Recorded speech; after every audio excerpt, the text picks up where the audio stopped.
Okay.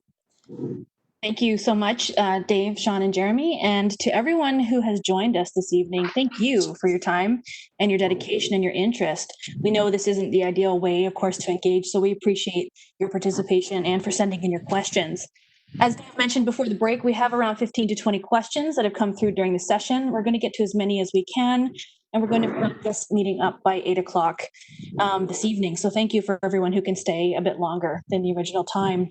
And as a reminder, of course, all questions submitted will be answered and included in the FAQ document in place speak.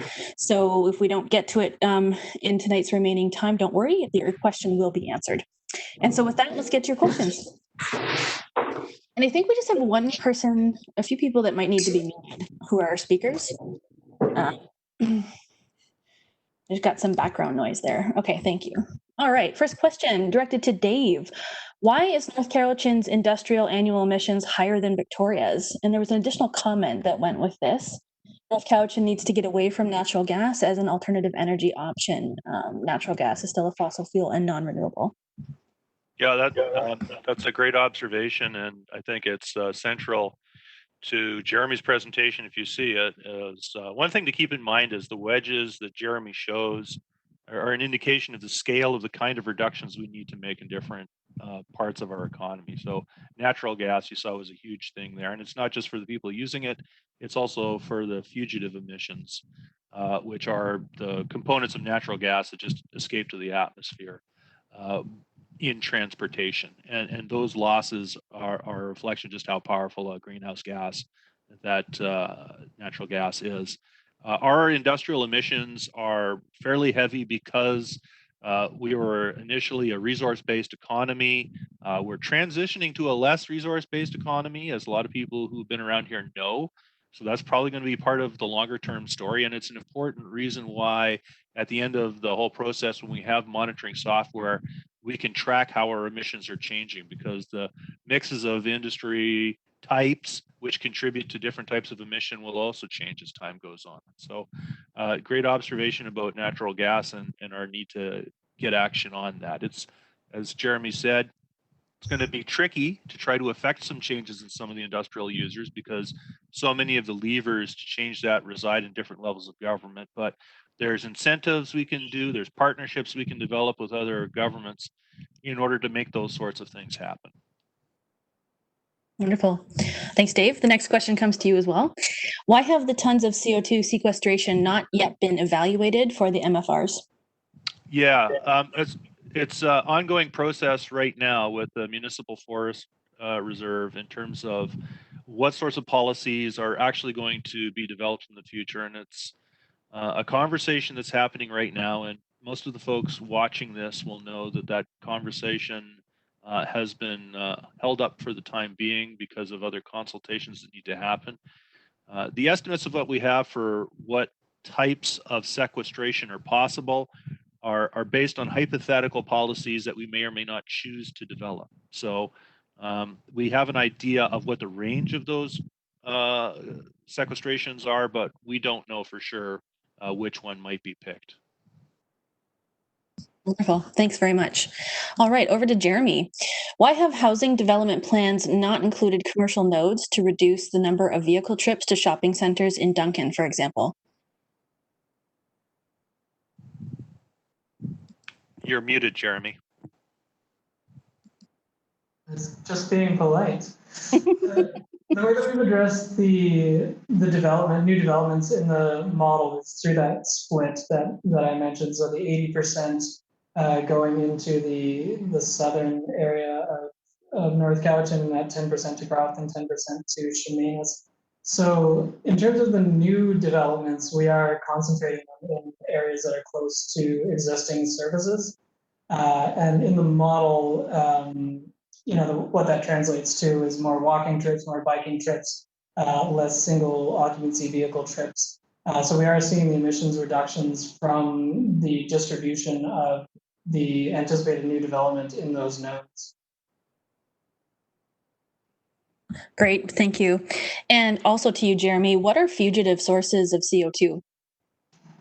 Yeah, I think Dave just mentioned this, maybe I skimmed over it in the presentation, but I mean, natural gas is always billed as being this clean burning fuel, but in fact, we know that there are emissions that come from using natural gas, and there's also emissions, a lot of emissions that come from the extraction of natural gas and transportation of natural gas. So those fugitive emissions is that extraction and transportation process. Okay, thanks very much. Next one to you, Dave. Got a bit of a preamble here for you as well. In October of 2018, the IPCC, so the Intergovernmental Panel on Climate Change, update clearly stated that we need to reduce emissions at all levels of government and industry by 50% by 2030 and reduce emissions to net zero by 2050 in order for warming to remain at or below 1.5 degrees Celsius to avoid the looming catastrophic impacts of the unfolding climate crisis. Will MNC Council be looking at the emissions reduction target, which, at 80% below baseline by 2050, is very much out of date with the analysis of the current peer-reviewed climate science? Yeah, it's a question of our age for a lot of people, and we have been tasked by council to do modeling to account for getting to the 80% reduction. As I've said, we're going to be monitoring what our emissions are over time to track as we move towards that goal. It may be that given changes to science and political reality, council decides to adopt new policies and targets in the future. But we're working with this target right now. So I don't deny the premise of the question at all, but we're working with the target we have, and we're going to do everything we can to track it in as accurate a way as possible so that if we do have to create new targets or change our policies to get to existing or new targets, we can do that in a meaningful way. Great, thanks very much. Jeremy, this question is for you. The Climate Action Plan has 6 strategy areas. Why is land use not one of those? It has a major influence on emissions and is totally under municipal control, unlike agriculture, industry, and transportation, for instance. Yeah, I agree. That's definitely where the municipality has the greatest control through, especially like its zoning, OCP, land use bylaws, all that. So it is. We do consider land use in the modeling, and it's mostly under the compact complete communities sector that I mentioned, and it's through all of the distribution of new developments, the active transportation mode shift. That's all inclusive of the changes that would be made to land use as assumed for those actions in the model. Wonderful, thank you. Sean, you're up for this question. I see MNC has a bike network plan. That's great. Does it include pushing for the conversion of the ENN corridor to a trail? This would greatly encourage alternative transportation and provide better access for Cowichan tribes, especially. Yeah, I saw this question. My presentation, I think the name might have changed over time. So the name is actually Active Transportation Plan. And I guess that was changed to encompass walking and other sorts of transportation, but it is listed on our website under the community planning section. So there is a map. You can see where they've designated different modes of different trail types. And when I looked, there does seem to be portions of the ENN Railway that are within North Cowichan and scheduled for Mode 1 transportation, which I believe is, solely active transportation, no bike vehicles traveling near you or anything like that. So it is on the website under community planning and active transportation plan. It does utilize portions of the ENN Railway, but some of those portions closer to Cowichan tribes are City of Duncan, from what I can see. But feel free to peruse that plan on our website. Great, thanks very much, Sean. Dave, this question is for you. Are there any examples of a municipality in BC regulating small emitter industrial GHG emissions? Under what legislative authority, and how would that be done practically? Same question with agriculture. Yeah, so I can't think of anything off the top of my head because it's the premise of the question is correct. This is not a direct area that municipalities have regulated in the past, but there are a lot of things other than through land use regulations. So we do have some ways to compel how new sorts of industrial developments might go. But in terms of affecting changes, what all it is talking about is the fact that no one else is going to do anything about this. So unless the pressure comes from us to compel other government levels to recognize that this sort of change needs to be affected, it isn't going to happen. So at a certain level, we need to take some leadership in sort of saying, hey, this is an issue that exists within our community that we need to deal with. But there's also ways that we can work with industry to reduce their emissions by encouraging certain types of energy use, by encouraging things like how employees are engaged, where employees are engaged. As an aside, it got me thinking. I remember talking to someone just yesterday about how maybe one of the benefits of the whole COVID experience has been that a lot of businesses will realize that you can have a significant portion of your workforce be at home rather than commuting into work all the time. And so that in the long run, there might be significant benefits to be made to our emissions from commuting, for example. So not directly industry, but an example of how things are coming out of modern technology that might allow us to get through this. But more importantly, it's going to be working with other levels of government to try to make those changes happen, because those emissions do have to come down. It's, as you saw in Jeremy's slides, it appears to be largely coming from the use of fossil fuels. So these sorts of things are going to be important. And, you know, one of the things that's come up is community energy. And that might be seen as a win in one case, in that you, but if your community energy is burning wood or some other type of fuel in order to develop community energy, the wood itself is seen as being carbon neutral.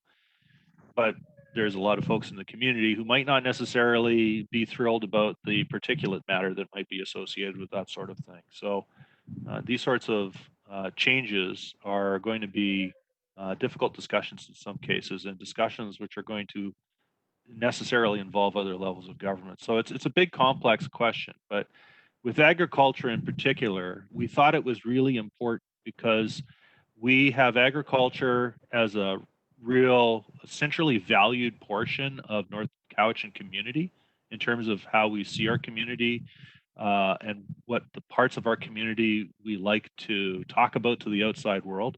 So accounting for how agriculture changes in our community is important. If it's going to be an aspect of how we plan as we want to for food security and other things that aren't directly related to climate change, certainly a focus that we need to take some responsibility over in order to develop some policies which may be indirectly influencing agriculture and industry, but certainly leveraging those industries to help us move towards reducing our overall targets. So it's not going to be easy, but we need to face up to those numbers in order to tell the whole story of how we're going to get our emissions down. Thank you. Great. Thank you very much. Sean, this question is for you. When will North Cowichan implement GPS for municipal vehicles to better track use of vehicles and to improve efficiency of vehicle use, thus reducing emissions? Yeah, I know some of our municipal vehicles do have GPS tracking, and I know, you know, if you go over a certain speed limit or something like that, it sends a note for that purpose. But I think in terms of this question, the better move to do, although that might provide a small amount of efficiency, the better move in terms of GHG reductions would be fuel switching from, you know, diesel or gas-powered vehicles to other sources of fuel like electric vehicles or hydrogen vehicles. Great. Thank you very much. Jeremy, this next question is for you. It's got a bit of a preamble. It's related to agriculture emissions due to livestock is an assumption. What about soil or carbon emissions due to use of fertilizers and tilling? Many world experts, such as Vandana Shiva, are saying that regenerative agriculture practices can sequester the carbon needed to make a huge impact on mitigating the climate crisis? And what about the promotion of biogas on farms for generating electricity and producing their own fertilizer in the form of liquid digestate? Feel free to ask me to ask you those questions again if one escapes you. No, yeah, I think I got the gist of it. I actually had the pleasure of meeting Hannah once. She's a fantastic person. Yeah, I think we have made certain assumptions about livestock in the model. Well, not assumptions, really. It's actual data. We have the data sources for livestock in North Cowichan. We don't have the data sources for things like soil emissions or how much agricultural tilling is done in North Cowichan. You know, those are kind of challenging agricultural data sets to come up with or to procure. If if those exist, if they're out there, we just don't know about them, we can incorporate them into the modeling. That's not that challenging. It just becomes another agricultural emissions assumption like livestock does. So it's really about the data availability. Lacking data availability, you know, you could argue we could also make some sort of assumption about it, but then we're kind of making assumptions on top of assumptions at that point. It's not super meaningful. So really, if there is a data source for that, we can address it. If not, it's kind of a challenge. Fantastic. Thank you.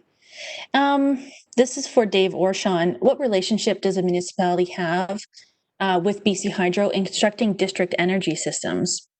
I think I can handle this one, Dave, unless, yeah. District energy systems are very complex. I'm no expert. All I've heard is through speaking with other people in the industry and with other local governments. But essentially, you know, you'd be operating a municipal utility at that point, from what I understand. Jeremy may correct me if I'm wrong, but I think when I spoke with some other jurisdictions, you essentially create a development permit area, you know, that has a given boundary to it, and anyone that builds a new building within that area, you essentially mandate them to connect to that. But you know, there's a bunch of different types of systems you could implement. Some of the less complex ones are like the biomass to, you know, heat buildings like the aquatic center or the arena or the new school is a potential, and cooling if you have a source of cooling. So it may not necessarily involve BC Hydro. In that case, you'd be speaking with the BC Utilities, but I may be wrong on that. We can follow up with maybe a better answer on that one. Great, thank you. Dave, do you have a framework for reaching out to let other local governments know that you have data to share and where the opportunities with other local governments, for example, like the Islands Trust or conservancies and NGOs are? Yeah, so North Cowichan Environment has begun a discussion with some of the NGOs on other related things, and the department was recently expanded. So this sort of capacity to increase and foster those discussions is part of our call to service now, I guess you could say. So that's a sort of a general philosophical approach to the question. In terms of the specifics on the question, we're working with the Cowichan Valley Regional District quite closely on climate change and climate adaptation projects because of our need to integrate some of our transportation planning. And in future conversations, which are going to be happening, especially on the adaptation side, we're already into a fairly in-depth discussion with CVRD on that. We've invited folks from other local governments and First Nations governments with different levels of consideration. Of course, we're not going to be engaging First Nations in a similar way that we would be engaging other local governments or environment stewardship groups, for example. So the conversation with First Nations would be on a level of them as rights holders and recognizing that they have a different interest than those other groups. So that's going to be important. But in terms of working with, for example, Duncan, Ladysmith, CVRD, I tried to initiate a discussion with Ladysmith. They're obviously a smaller municipality and likely have some capacity issues, I suspect, and I didn't hear back from them by the time we went live and on air. So I don't know if someone from Ladysmith is watching, but we recognize that these plans won't be nearly as effective if we don't engage those other governments. And I want to really point out that a lot of the stuff that happens on the ground is going to happen on the ground because we have partnership and support from local stewardship groups, local business groups in particular, who are going to be asked to bear the brunt of a lot of the changes that will necessarily be happening if we're going to achieve the carbon reduction goals. So it's going to be a big liaison process. And as I led off with, I mean, this forum was unfortunately a clumsy way that we had to try to begin that engagement process, but it was the one that we were compelled to take because of the restrictions that have been put on everybody by the COVID pandemic. And I'm really excited by the amount of feedback that we've received prior to the engagement event and during the engagement event. I was personally really gratified to see how many folks were actively engaged with what we were saying with our presentations and gave us questions which we're addressing now. So I'd like to think that that process is starting, and that process is something we're consciously thinking about and consciously trying to fill in the blanks for. And as part of that, I've said before, and I'll repeat, that this is the beginning of the conversation. And it's a conversation between all those different partners that I mentioned. And it's going to start here. It's going to continue on Place Speak. I know some of you are a little suspicious of Place Speak or a little leery of it, but I would encourage you to take up that conversation there, because that's the way we're going to build a bridge to having this conversation continue face to face in the future when we're looking at figuring out the specific policies that arise from these, what the model suggests is useful and what we can carry on from the original CAEP. Those conversations will continue to happen. And as I said, the framework around which that all occurs is the ability to track our emissions over time and understand that the policies we adopt in the future are going to be reflective of which ones are succeeding, which ones are not meeting our expectations, and how do we change them and alter them. So it's that question it's a big one, because it's actually how we make it happen, and we are thinking about it. It's a little bit of an extension from just the straight up modeling that we were trying to focus on here, but it's a necessary graduation, if you will, that we have to make from modeling to making it happen on the ground. Thanks. Great, thank you, Dave. Next one's for you as well. Are you exploring funding opportunities for research around local indicators and other related tools specific to the municipality of North Cowichan? Yeah, Sean and I are always on the lookout for ways to leverage local resources and to collaborate with other governmental partners. So that's always on the table with us, and we always welcome those sorts of suggestions. I think maybe Sean might have a follow-up here to talk about how the CAEP Reserve Fund we're trying to make that be part of this too.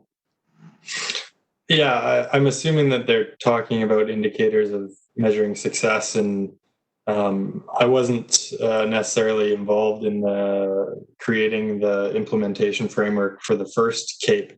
But what I do remember when I came to North Cowichan is usually based around what data you have, which is kind of similar to our modeling exercise. You look at what data is regularly available and what you can use to track success, and you can replicate in future years. So I have to assume that the question's based around that, and I would say it's a similar answer in this case.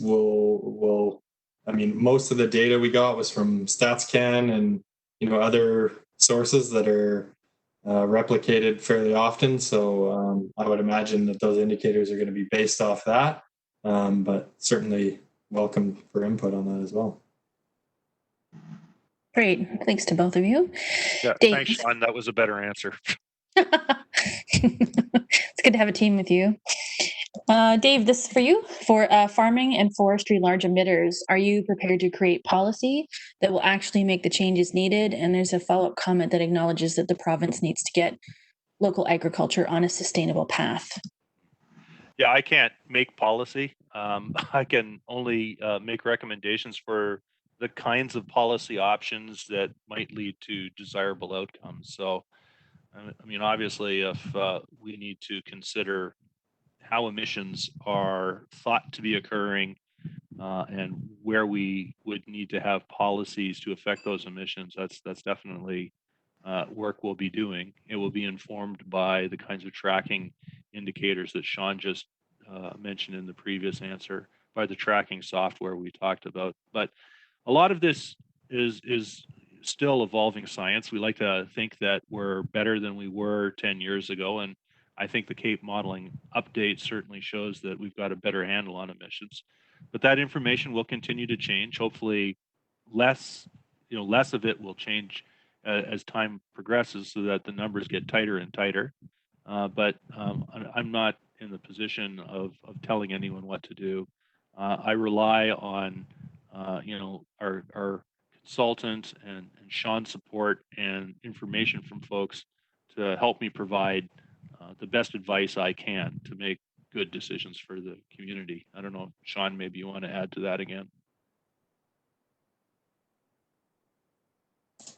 Yeah, I don't think I have anything to add. I think you're right. We can only provide advice to elected officials, and that's all we got. Thanks. Great, thank you. To Dave, are you working with the Penelakut, Lyakson, and Halalt First Nations at all?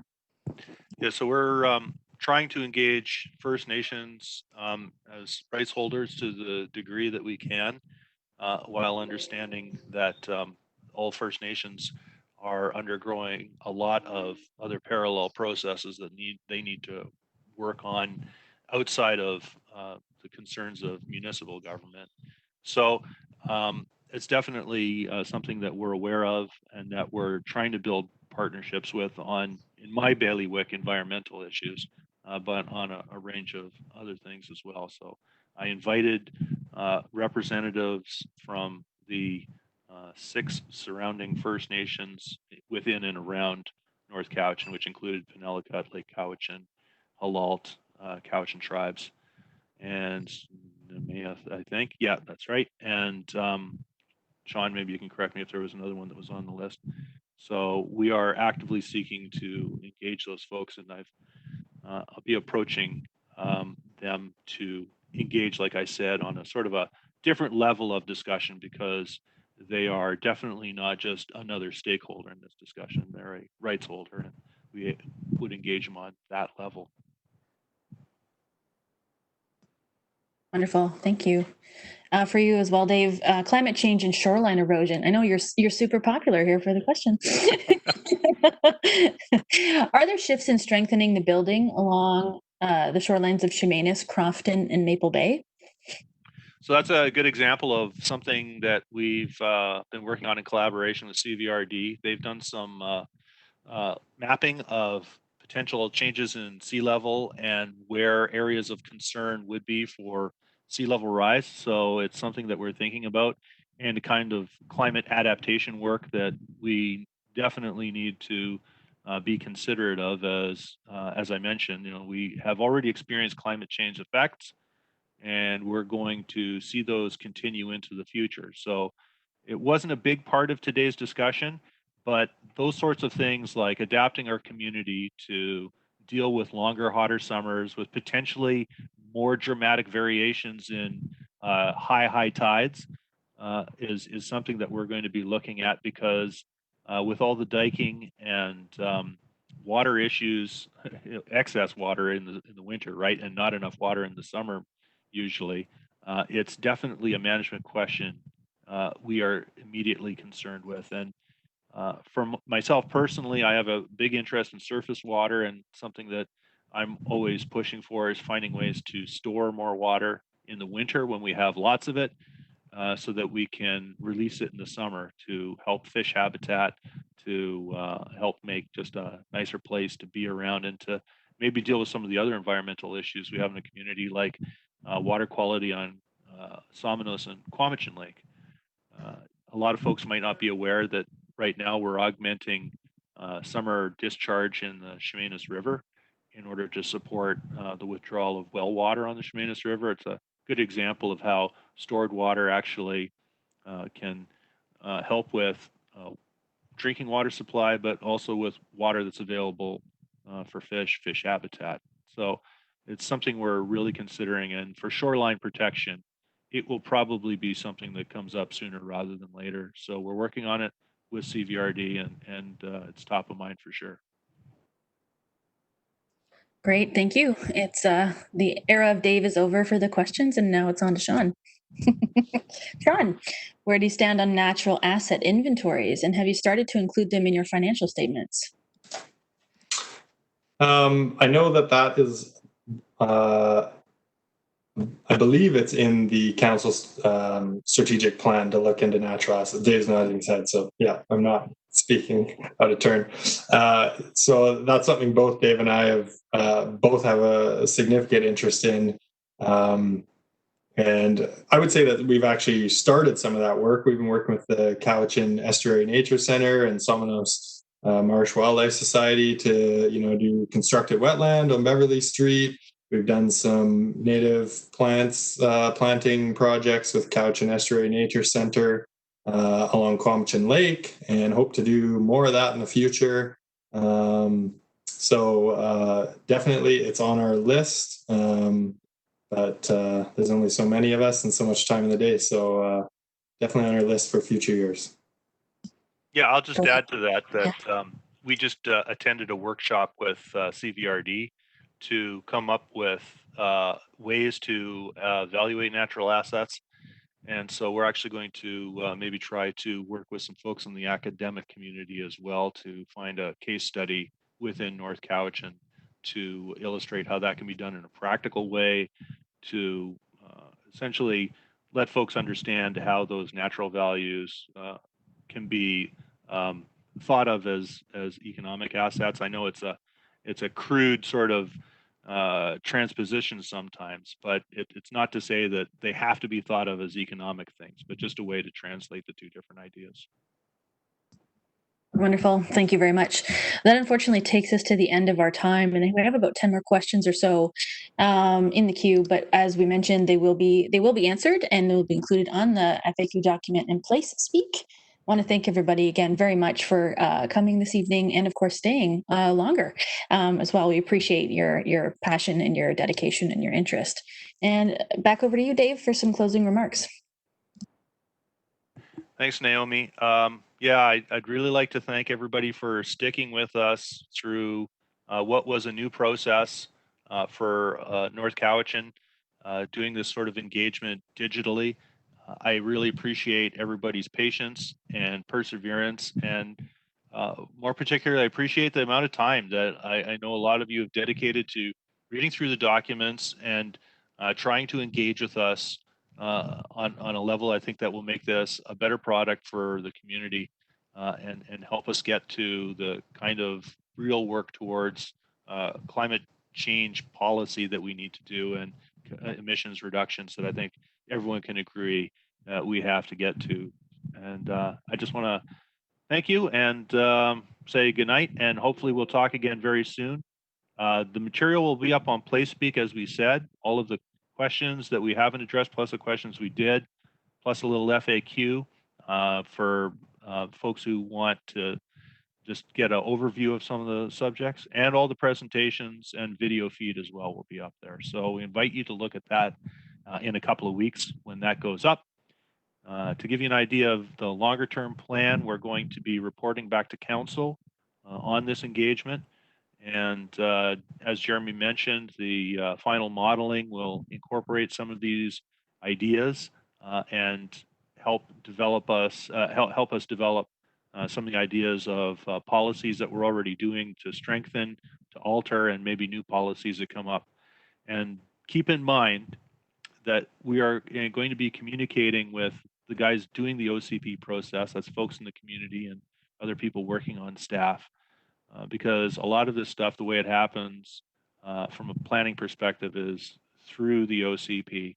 So we will be working with them. They've been in constant communication with us on how the evolving ideas within the modeling and the kinds of climate advice that we would give fit into what folks are seeking to achieve in the OCP. So it's a complicated set of communications, and it won't happen without the help and advice of folks in the community to let us know what is going on and if there's anything we're missing. So thanks, everyone. Have a good night, and we'll talk to you soon.